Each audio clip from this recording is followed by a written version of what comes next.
Mesdames, Messieurs, bienvenue au journal sur CAN News 24. Au sommet de cette édition d'information, Extrême Nord, les nouveaux chefs des forces de défense chargés des anciens combattants et des victimes de guerre viennent de prendre le commandement dans la partie septentrionale du pays. Ils ont été installés par Kumpa Issa, secrétaire d'État au ministère de la Défense.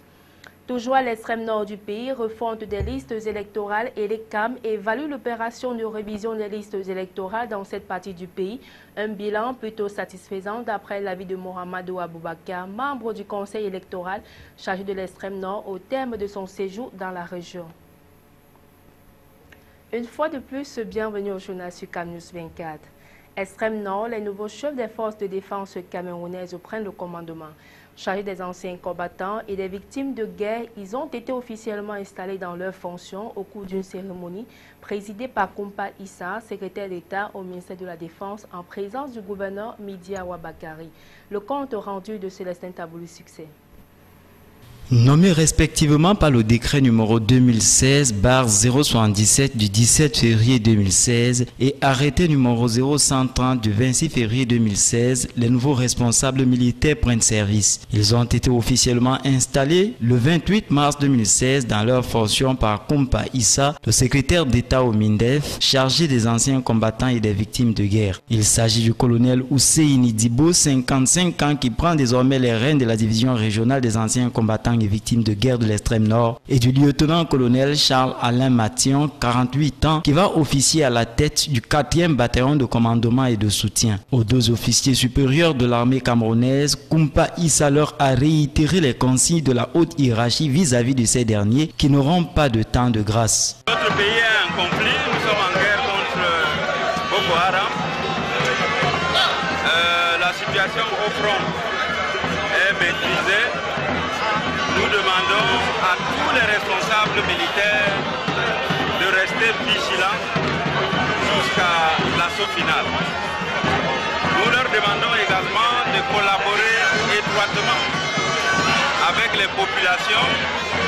Comme vous le savez, avec l'entrée en scène des comités de vigilance et d'autodéfense, le lien armée-nation est véritablement scellé et la collaboration avec les populations et les forces vives est très importante.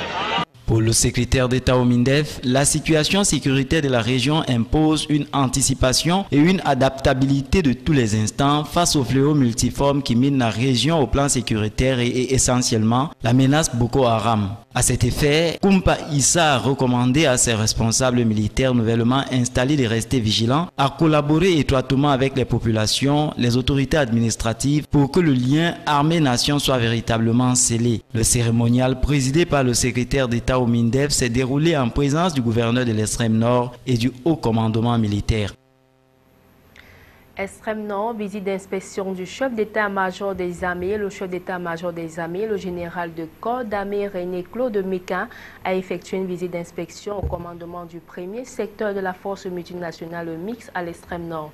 C'était pour une évaluation du moral des troupes suite aux assauts de la secte Boko Haram. Il a présidé par la suite une cérémonie de remise de médailles de la vaillance au personnel des forces de défense engagées dans l'opération Émergence 4. Les détails dans cet élément de la rédaction. C'est une visite d'inspection de grande importance qui a conduit du 23 au 25 mars 2016 dernier le chef d'état-major, le général de corps d'armée René Claude Meka dans les localités de Moura, Maltam et Maga. Le général de corps d'armée René Claude Meka et sa délégation, constituée du général de division Baba Soulé, chef d'état-major de l'armée de terre, du général de brigade Mahamad Ahmed Kotoko, commandant du corps national des sapeurs-pompiers, des généraux de brigade, Jacob Kodji, commandant de la Rémia 4 et Bouba Dobekreyo, commandant du premier secteur de la force multinationale mixte, sont allés au front évaluer l'état d'esprit des troupes après les multiples assauts contre les terroristes Boko Haram. De retour de cette mission, le chef d'état-major, visiblement satisfait, a dit qu'il a rencontré des hommes au moral haut et des déterminés à en découdre avec Boko Haram. Le général de corps d'armée René Claude Meka, au sortir de cette visite d'inspection, n'a pas manqué de faire une lecture de la situation actuelle au front. Il ressort de ses propos que dès le début de la guerre contre Boko Haram, les terroristes avaient mené des actions conventionnelles. Malheureusement pour eux, ils ont subi des défaites très importantes en matériel et en personnel. Ayant perdu la guerre conventionnelle, ils ont choisi de réagir par la terreur en procédant par des explosions au sein de la population, des assassinats ciblés, des pillages et en brûlant les habitations. Affaibli, l'ennemi a choisi de mener les actions asymétriques, d'où la complexité de la guerre, car dans cette option, il faut être bien renseigné et avoir le soutien de la population. Et heureusement, c'est ce qui se passe jusqu'ici. Le peuple camerounais, à travers un élan de solidarité en faveur des soldats, a réagi dans ce sens, ce qui permet de contenir l'ennemi. À en croire le général de corps d'armée René Claude Meka, cette guerre semble s'inscrire dans la durée. C'est pourquoi plusieurs perspectives sont en vue. Restons à l'extrême nord, aux frontes des listes électorales. Election Cameroun évalue l'opération de révision des listes électorales dans cette région. Une mission conduite par Mohamedou Aboubakar, membre du conseil électoral chargé de l'extrême nord, qui a passé en revue tous ces départements. Au thème de ce périple, il s'est dit satisfait du travail abattu sur le terrain par les agents de l'ECAM. Le reporter de Célestin Taboulou Succès. Les membres du conseil électoral étaient depuis le 14 mars 2016 jusqu'au 28 sur le terrain. Question d'évaluer l'opération de révision sur les listes électorales. Dans la région de l'extrême nord, la mission conduite par Mohamedou Aboubakar, membre du conseil électoral chargé de l'extrême nord, s'est rendue tour à tour dans tous les 6 départements que compte la région. Au thème de ce périple, il ressort que l'extrême nord, malgré le climat d'insécurité qui prévaut, a réalisé un bon score depuis l'entame de l'opération le 4 janvier dernier pour le compte de l'année 2016 en cours. Plus de 22 000 nouveaux inscrits ont été enregistrés dans cet intervalle de temps. Le membre du conseil électoral s'est dit satisfait du travail abattu par les agents de l'ECAM sur le terrain. Ma satisfaction s'exprime, elle est présente parce que l'extrême nord aujourd'hui peut se féliciter d'être parmi les premiers, sinon la première région à avoir inscrit plus de 22 000 Camerounais sur la liste électorale depuis le 2 janvier 2016.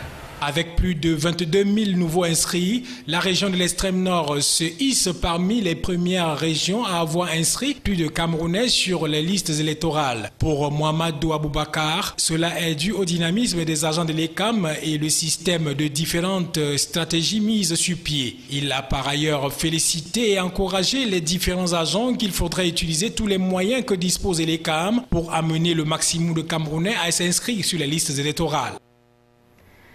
La commune de Bassio, dans le département de la Benue, a tenu sa session ordinaire consacrée à l'examen et l'adoption du compte administratif. Les organes délibérants ont donné quitus au maire pour sa gestion. Ainsi, le compte administratif défendu par le maire Souaïbou a été adopté à l'unanimité par les 25 conseillers municipaux de cette collectivité territoriale décentralisée.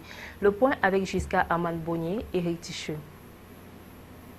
Les conseillers de la commune de Pachéo, dans le département de la Benue, dans une atmosphère sereine, ont apprécié le compte administratif et le compte de gestion du maire Souaïbou pour 2015, pour une prévision budgétaire de 224 123 775 000 francs CFA, augmenté des autorisations spéciales de transfert de l'État à hauteur de 158 865 185 francs CFA, portant ainsi le budget à la somme de 382 988 960 francs CFA. Celui-ci est réalisé à hauteur de 325 399 719 francs CFA, soit un taux de 84,96% en valeur relative. Des chiffres adoptés à l'unanimité par les conseillers municipaux pour qui l'accroissement considérable de cette recette par rapport aux autres années prouve que le plan d'action de la commune est en bonne marche. Lors de la lecture du compte administratif volet recette, le lecteur parlait de 16 millions recouvrés 2014 et cette année on est à 29 millions. Ça veut dire que ce plan a marché. Donc il y a eu 12 millions quelque chose, 12 millions 900 pratiquement de plus par rapport à l'année dernière. Rien n'est suffisant, mais beaucoup de choses ont été mises en place. On a eu à construire 2 blocs de 2 salles de classe. C'est ce que la mairie n'a jamais connu depuis sa création. Et il y a eu le recrutement de 12 maîtres. On a recruté 12 maîtres formés qui sont dans différentes écoles les plus nécessiteuses. Les travaux se sont poursuivis avec la lecture et l'adoption des différents projets de délibération municipale du compte administratif présentés par le maire. Le tout était donc venu aux représentants du préfet du département de la Benoué, Yaya Issa, sous-préfet de Bachéo, de donner quelques conseils à l'exécutif communal et aux partenaires de la commune de Bachéo pour qu'au prochain budget, cette somme connaisse encore une nette amélioration. Les projets réalisés, quant à eux, sont vérifiables à travers la construction des salles de classe, des dallos, des points d'eau, dotation des centres de santé en médicaments, des infrastructures scolaires et aussi la réfection des routes, toutes choses qui donnent fière allure à la commune d'arrondissement de Bachéo. 4e journée des qualifications de la CAN Gabon 2017, le Cameroun a su l'essentiel. Les Lions indomptables ont fait jeu égal à Douban contre l'Afrique du Sud à la 4e journée des qualifications de la CAN Gabon 2017. Les Camerounais, malgré ce score vierge de 0 but partout, les Lions conservent la tête du classement dans le groupe M avec 8 points. Reportage. Hugo Broos, pour imprimer sa marque, a jeté son dévolu sur un 4-4-3, un système pas commun chez les Camerounais, mais qui a permis de conserver le match nul. L'entraîneur des Lions indomptables voulait de la vivacité, plus vite que l'adversaire. Les joueurs ont tant bien que mal essayé, même si cela n'a pas marché à tous les coups. Vincent Aboubakar, capitaine en lieu et place de Stéphane Bia. C'est l'une des grosses surprises de ces changements annoncés par Hugo Broos, puisque Stéphane Bia a débuté tous les matchs des Lions depuis septembre 2014. Le sélectionneur recherchait aussi de la vivacité, mais il l'a eu par à coup.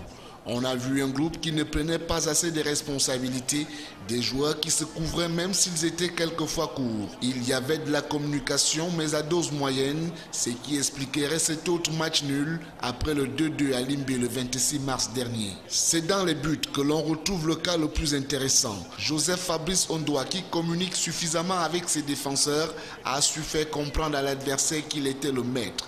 On l'a vu crier sur eux, question de gagner en confiance et peut-être de faire respecter son espace. Des bons points tout de même pour ce groupe dont la mise sur pied prendra probablement du temps. De son côté, Stéphane Bia, sur le banc, a su garder la tête haute. On l'a vu encourager ses coéquipiers pendant l'échauffement, suivre des moments cruciaux et reprendre. Mais le milieu de terrain s'est avéré peu convaincant, un gros point à résoudre pour la suite. Des changements, mais un groupe qui n'a pas su convaincre encore une fois. Normal pour certains, c'est le deuxième match de Hugo Broos et il a composé avec les plus présents lors des 3 dernières sorties des Lions indomptables. Contre la Mauritanie, prochain adversaire des Camerounais, et deuxième du groupe avec 7 points, ça devrait se jouer serré, même si les Lions gardent la tête de ce groupe M. C'est ici que nous mettons un terme à cette édition d'information sur CAN News 24. Merci de votre aimable attention et bonne suite des programmes sur CAN News 24.